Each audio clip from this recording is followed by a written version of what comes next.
देखिए 7 number question क्या कहता है कि रांची ट्रेडर्स की एक शाखा धनबाद में है। मुख्य कार्यालय द्वारा शाखा को माल लागत मूल्य में 25% जोड़कर भेजा जाता है। मतलब इससे पहले तक जो आप सवाल देखे उसमें ब्रांच को हेड ऑफिस जो माल भेजती है वो सिर्फ लागत मूल्य पर बेचती है, लागत मूल्य पर बेचती है और ब्रांच को प्रॉफिट लेकर बेचना है, प्रॉफिट लेकर बेचना है। लेकिन इस सवाल में कहता है कि हेड ऑफिस जो ब्रांच को माल भेजती है वो लागत मूल्य प्लस 25% लाभ जोड़कर बेचती है। मतलब 100 का माल 125 रुपया में बेचती है। इसका मतलब है कि प्रॉफिट जोड़कर तो हेड ऑफिस खुद बेचती है और ब्रांच को क्या करना है, माल बेचना है। आया बात समझ में?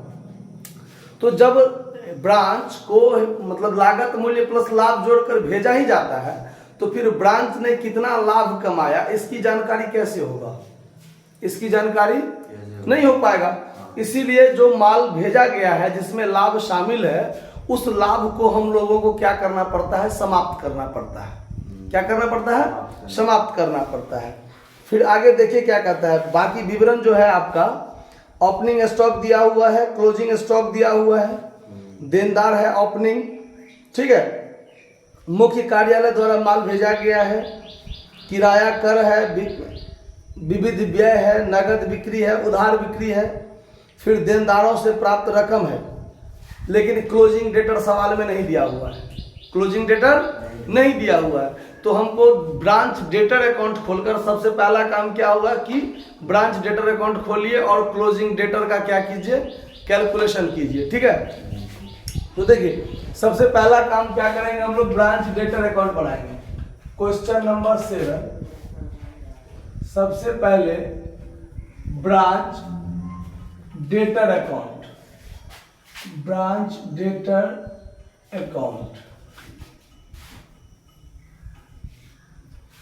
डेबिट क्रेडिट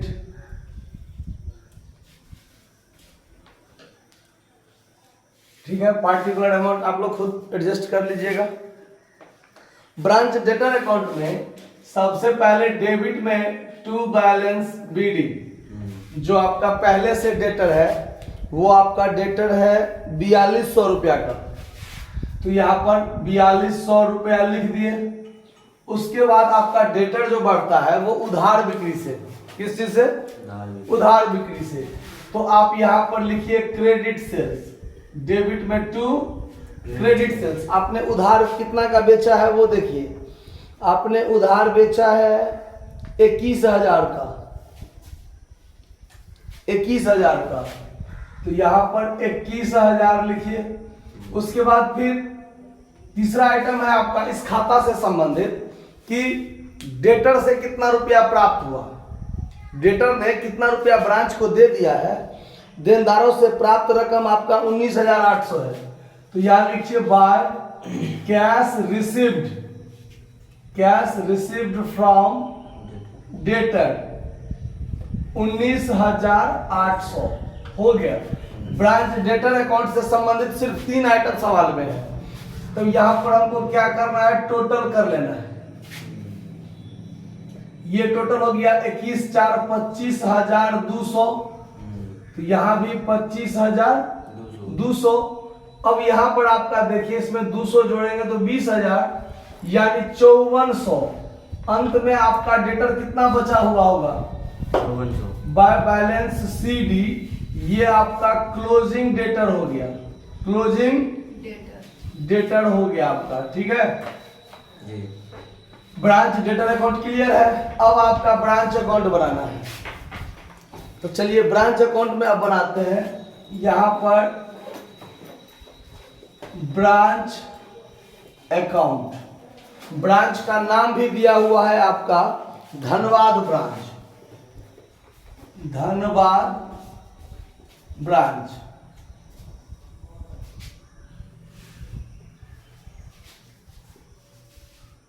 क्रेडिट डेबिट, ठीक है। अब देखिए सबसे पहले आपका ओपनिंग स्टॉक जो है आपका 7,500, ये सबसे पहले यहां आ जाएगा टू ओपनिंग स्टॉक 7,500। उसके बाद to opening debtor, opening debtor, opening debtor कितना का था? 4200 का, ठीक है।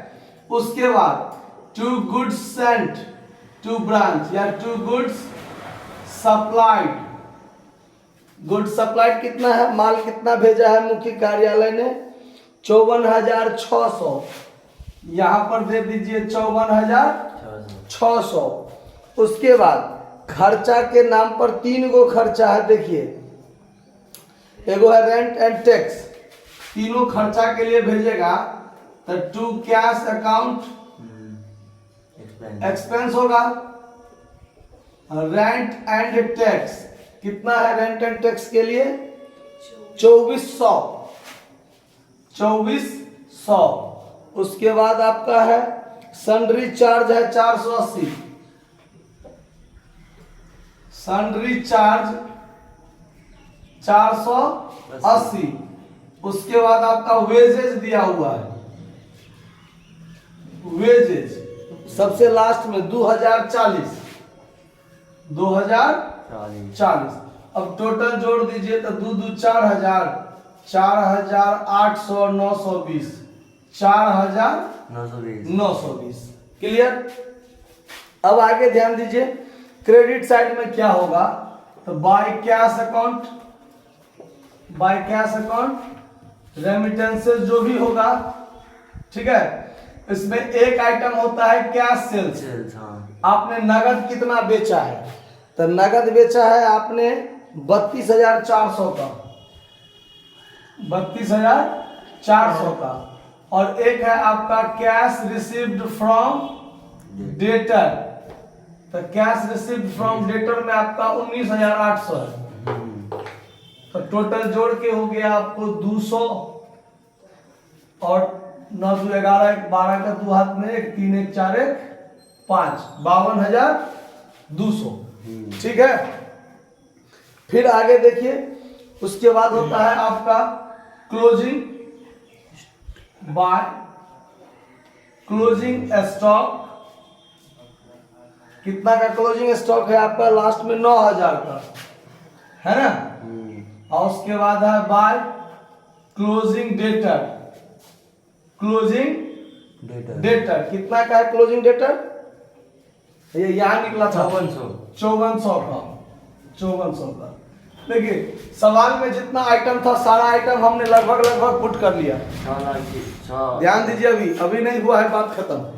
जितना आइटम था सब आइटम हमने अभी तक क्या किया है? लिख लिया। अब इसमें मेन काम क्या है कि ब्रांच को जो हेड ऑफिस माल भेजता है वो किस पर भेजा है? लागत प्लस लाभ पर भेजा है, यानी बीजक मूल्य पर भेजा है। तो इसमें जो ये जो 7500 दाम है इसमें तो लाभ ऑलरेडी शामिल है। और यहाँ जो कैश सेल्स 32,400 किया है या उधार ही बेचा है, तो ब्रांच को तो खुद ऑलरेडी जो है वो लाभ पर भेजा गया है।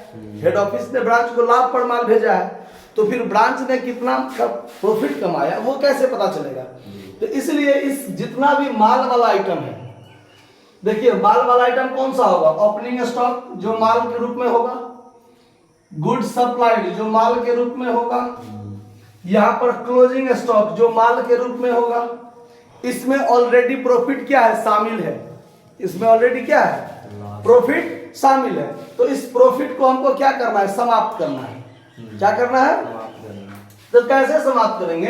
यानी ये जो 7500 रुपया का आइटम है, ये जो ओपनिंग स्टॉक 7500 का आइटम है, ये टोटल 100 प्लस 25 125 के बराबर है। ये यानी 125% के बराबर क्या है? 7500। यानी इसको 25% प्रॉफिट पर माल भेजा गया है ना। यानी 100 रुपया का माल 125 में भेजा गया है, 25% लाभ लेकर के। तो इसका लागत मूल्य कितना होगा? हमको तो लागत मूल्य निकालना है ना, क्योंकि इसमें क्या रहना चाहिए? लागत मूल्य रहना चाहिए, तब पता चलेगा कि हमने कितना का माल बेचा है। तो 125% बराबर 7500 है, तो 25% जो प्रॉफिट है वो कितना?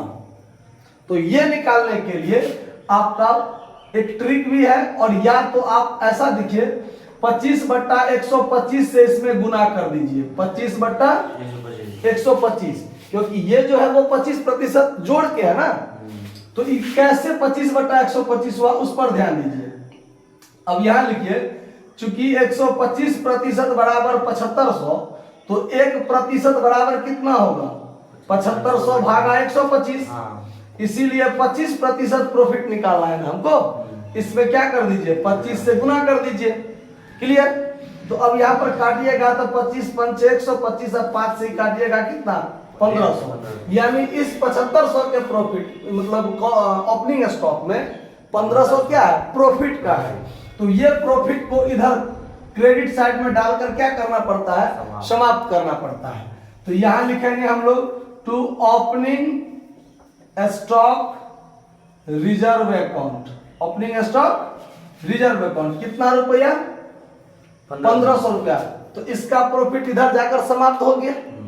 अच्छा, गुड सप्लाइड में भी क्या होगा? प्रॉफिट होगा। गुड सप्लाइड में भी होगा, तो उसमें भी यही सारा काम करना पड़ेगा। तो सीधे कर दीजिए 54,600 गुने 25/125, या तो 25/125 कीजिए या 1/5 से गुना कर दीजिए। तो 25 पंचे और 5 से इसको काटिएगा तो 5 0 5 9 45 10,920 कितना होगा? 10,920। ठीक है ना?